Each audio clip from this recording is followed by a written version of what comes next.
Hello friends, this is Archana and once again welcome back to your channel dreams ARF।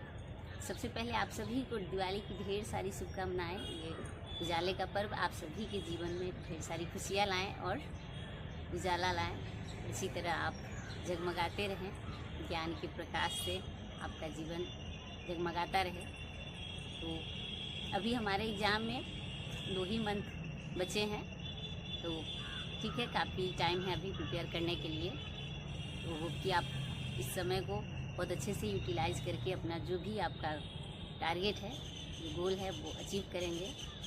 तो अभी आप जिनका पहले से जो तैयारी कर रहे हैं 6 मंथ से, उनका तो तैयारी करीब करीब हो ही चुका होगा। तो रिवीजन मोड चल रहा होगा आपका, आई होप। पर जो अभी बिगनर हैं, जो अभी हमारा जो नोटिफिकेशन आया है, फॉर्म आउट हुआ, उसके बाद प्रिपरेशन करना स्टार्ट किए हैं, तो उनके लिए भी एनफ टाइम है, कोई घबराने की बात नहीं है। आप लोग भी सही स्ट्रैटेजी अपना के अपना जो भी टारगेट है उसको अचीव कर सकते हैं। तो अभी आप सारा कुछ पढ़ने पे और सारा सिलेबस कवर करने पे फोकस ना करके आप जितना कर सकते हैं, ठीक है, उतना ही करने का कोशिश करिए। तो ज़रूरी नहीं कि हम दोनों पेपर में कंप्लीट 10 यूनिट्स कंप्लीट करेंगे तभी हमारा एग्ज़ाम क्वालिफाई होगा, ऐसा नहीं है, ठीक है। आप अपने अकॉर्डिंग यूनिट, जैसे कि पेपर 1 में भी हमारा 10 यूनिट है, तो वहाँ से आपको अगर कोई डिफ़िकल्ट यूनिट लग रहा है, जैसे बहुत सारे स्टूडेंट को लगता है कि हमारा जो मैथमेटिक्स का जो है ना पोर्शन है, तो वो हमारा वीक है, उसको हम नहीं कर सकते हैं, तो मैं ऐसा बिल्कुल नहीं कहूँगी कि आप कर भी सकते हैं तो उसको टच मत करिए, ऐसा नहीं है, ठीक है। अगर आपसे होता है, आप एबल है उसको करने में, तो ज़रूर से प्रैक्टिस करिए। पर आपने कोशिश किया है और लग रहा है कि नहीं, ये अभी डिफ़िकल्ट है, नहीं हो पाएगा, तो उसको आप स्किप कर सकते हैं। बहुत सारे स्टूडेंट को लॉजिकल रीजनिंग में भी प्रॉब्लम होती है, क्योंकि ये नया इंट्रोड्यूस किया गया है, और सच बताऊँ तो इसका कोई प्रैक्टिकल यूज भी नहीं है। पर ठीक है, एग्ज़ाम क्वालिफाई करना है तो करना तो पड़ता है। तो आप अगर इसमें भी थोड़ा सा परेशानी ना, डिफ़िकल्टी आ रही है आपको, तो इसको भी आप स्किप करके, यानी कि 2 यूनिट्स आपके हो गए, यहाँ से आप स्किप कर सकते हैं इसको। और बाकी के जो 8 यूनिट्स हैं, हमारा टीचिंग एप्टीट्यूड, रिसर्च हो गया, कम्युनिकेशन, है ना, ICT, ये सारा, तो people and environment, higher education, ये सारा आप कर सकते हैं। यहाँ से भी अच्छे खासे मार्क्स आप ला सकते हैं।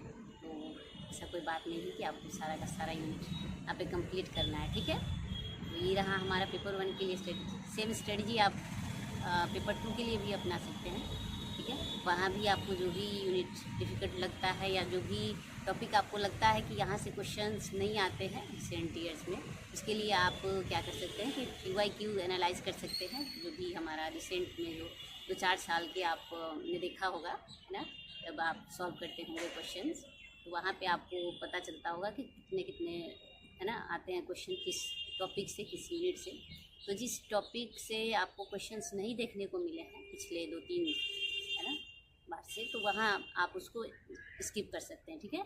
उस टॉपिक को, उस यूनिट को आप स्किप करके बाकी जो, है ना, आता है क्वेश्चन जहाँ से अच्छा खासा वेटेज रखता है, उसको आप ज़रूर से वहाँ कंप्लीट करिए, उसको रिवाइज़ करिए, पढ़िए, समझिए, तो वो आपको ज़्यादा बेनिफिट देगा मेरे अकॉर्डिंग, ठीक है।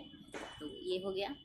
आप प्रीवियस ईयर पेपर्स जो हैं, उससे आपका बहुत अच्छा रिवीजन हो जाता है, बहुत अच्छा आपका प्रैक्टिस भी हो जाता है, ठीक है। अगर कम टाइम में आप प्रिपेयर कर रहे हैं, तो प्रीवियस ईयर से बेटर कुछ नहीं हो सकता। वहाँ जो क्वेश्चंस आए हैं उसको आप अच्छे से अगर समझेंगे, एनालाइज करेंगे, तो काफ़ी सारे क्वेश्चन रिपीट भी होते हैं, है ना, कॉन्सेप्ट भी रिपीट होते हैं, तो वहाँ से आपको बहुत बेनिफिट होगा। इसके लिए आप नेशनल टेस्ट अभ्यास वहाँ भी जाके कर सकते हैं, पर रिसेंट वाले वहाँ पे नहीं रहते हैं क्वेश्चन, ठीक है। और बहुत सारे क्वेश्चंस के आंसर वहाँ पे रॉन्ग भी दिए रहते हैं।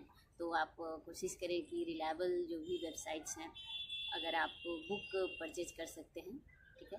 तो पेपर 1 के लिए तो सभी को पता है कि KVS दान का जो बुक है वो भी अच्छा है। बाकी आप अपने चॉइस के अकॉर्डिंग भी ले सकते हैं, जहाँ भी आप कंफर्टेबल हैं, तो वहाँ से आप पढ़ाई कर सकते हैं। बहुत सारे मैंने भी करा रखे हैं आपको, है ना, प्लेलिस्ट अलग अलग आपको मिल जाएगा मेरे चैनल पे भी। तो अभी पेपर 1 हमने स्टार्ट ही किया है, 3 ही क्लास हुआ है हमारा। तो जिस तरह से मुझे टाइम मिलता जाएगा, तो मैं कोशिश करूँगी कि पेपर मैं जो हमारा है, ठीक है, वो भी मैं कंप्लीट आपको कराने का कोशिश करूँगी। और बहुत सारे हम लोग MCQ PYQ भी सॉल्व करेंगे, ठीक है, टाइम के अकॉर्डिंग। अभी टाइम है हमारे एग्ज़ाम में, तो अभी तो हम लोग थ्योरी पढ़ रहे हैं, ठीक है।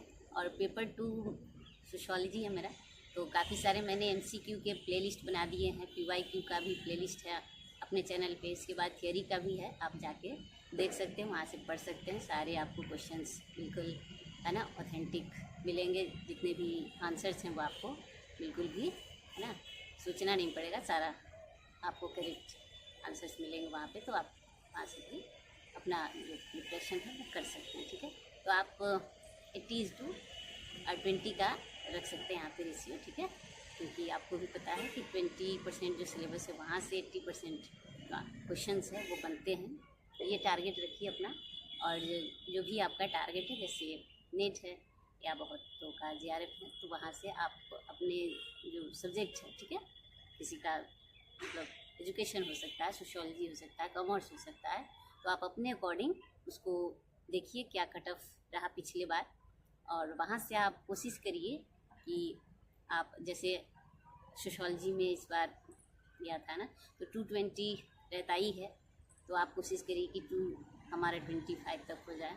इतना हम अगर मार्क्स ला पाते हैं तो सेफेस्ट एक स्कोर बनता है आपका, क्योंकि आपको भी पता है एग्ज़ाम में कई बार क्वेश्चंस ड्रॉप हो जाते हैं, बहुत बार क्वेश्चंस कुछ न कुछ करके 2-4 क्वेश्चन आपको इधर उधर हो ही जाते हैं। तो अगर आप 2-4 क्वेश्चन एक्स्ट्रा कर लेते हैं, है ना, सही, तो आपको अच्छा रहता है। वहाँ से आप एक बिल्कुल ऐसा नहीं रहता है कि आप एज पे हैं, पता नहीं होगा या नहीं होगा। अगर आप हाई स्कोर कर लेते हैं तो वहाँ से आपको एक अच्छा मिल जाता है कि हाँ, कंफर्म होते हैं आपकी मेरा तो हो ही जाएगा, ठीक है। तो ये रहता है, तो यही कहूँगी मैं, आप लोगों को सजेस्ट करूँगी। और फॉर्म अगर आपने फिल नहीं किया है तो थोड़ा सा हम उस पर भी बात कर लेते हैं। तो अभी हमारा 7 अक्टूबर से 7 नवंबर तक टाइम है फॉर्म फिलिंग का। तो जो भी आपके डॉक्यूमेंट्स हैं तो उसको भी आप अच्छे से, है ना, अपडेट कर लीजिए फॉर्म फिल करने से पहले। और अफवाहों में नहीं फंसना है, क्योंकि कुछ भी चेंज नहीं हुआ है, ठीक है। एज क्राइटेरिया हमारा वही है, 30 है जनरल मेल के लिए, 35 फीमेल के लिए, कोई भी कैटेगरी हो। इसके बाद सिलेबस भी हमारा वही है, पैटर्न भी हमारा वही है, CBT, ठीक है। तो सारा कुछ वही है, कुछ भी नहीं है ऐसा जो नया है। और दूसरी बात कि थोड़ा सा मैं ये रिक्वेस्ट हाथ जोड़ के ज़रूर करूँगी कि जिनका भी JRF हो चुका है ना, तो वो प्लीज़ किसी का मतलब सीट ऐसे ना खाएं, क्योंकि देखिए जिनका हो चुका है अब वो जो बार बार बैठेंगे एग्ज़ाम में, और है ना कंपटीशन और बढ़ेगा। और जो है ना नेट के लिए जो बैठ रहे हैं, जो कोशिश कर रहे हैं इतने सालों से और नहीं हो रहा है, तो उनको कहीं ना कहीं बहुत ज़्यादा डीमोटिवेशन होता है। तो एज अ फ्रेंड मैं आप लोगों को रिक्वेस्ट करूँगी कि जिनका भी हो चुका है वो प्लीज़ अपना फॉर्म जो है वो फिल न करें। हाँ, जिनका नहीं हुआ है, जिनका एज लिमिट बचा हुआ है और नेट हो रहा है बार बार, उनको बिल्कुल आपको राइट है ना, फॉर्म फिल करने का और JRF क्वालिफाई करने का, ठीक है। तो आप ज़रूर से कर सकते हैं। तो आप सारे जो कैटेगरी हैं, अभी तो 3 कैटेगरी में हमारा एग्ज़ाम होता है, जैसे नेट हो गया, JRF हो गया, PhD, तो तीनों को आप टिक कर दीजिएगा। जो भी आपको आएगा तो वहाँ पे आप हो जाएंगे, है ना। तो आपका जैसे PhD क्वालिफाई किया आपने, या नेट किया या JRF किया, तो यहाँ पे तीनों आपका हो जाएगा वैलिड। अगर आपने ओनली JRF अगर टिक कर दिया तो क्या होगा, सिर्फ जो JRF आएगा तभी आपका वो वैलिड होगा, अदरवाइज आप नेट भी नहीं हो पाएगा और ना यहाँ पे PhD। तो ये बात है, ठीक है। तो क्योंकि बहुत सारे टीचर्स को भी मैंने ऐसा देखा है कि बस शो ऑफ के लिए कि देखिए मेरा तो 10 बार नेट क्वालिफाई है, मैंने मतलब इतना ऐसे सजा के रखते हैं सारे सर्टिफिकेट्स को कि देखिए इतना बार मैंने क्वालिफाई किया। इसका कोई मतलब बनता नहीं, ठीक है। आप एक बार करेंगे तो बस लाइफ टाइम आपका नेट वही चलेगा और इसका वैलिड है ही लाइफ टाइम के लिए, तो कोई मतलब नहीं बनता, ठीक है। तो ये कहना था मेरा। तो रिक्वेस्ट है मेरा कि जिनका भी हो चुका है JRF और जिनका ना नेट भी हो चुका है और बार बार करने का कोई मतलब नहीं, हाँ एज आपका बचा हुआ है तो ज़रूर से आप JRF के लिए ट्राई कर सकते हैं। तो ये था, होप कि आप सभी को वीडियो हेल्पफुल लगा है। अगर वीडियो हेल्पफुल लगा है तो लाइक ज़रूर करिएगा, चैनल को सब्सक्राइब करके सपोर्ट ज़रूर करिएगा, ठीक है। और दिवाली अच्छे से मनाइए, ठीक है। उसके बाद पढ़ाई लिखाई पे भी फोकस करके आपका जो भी ड्रीम है वो ज़रूर से अचीव करें आप। All the best.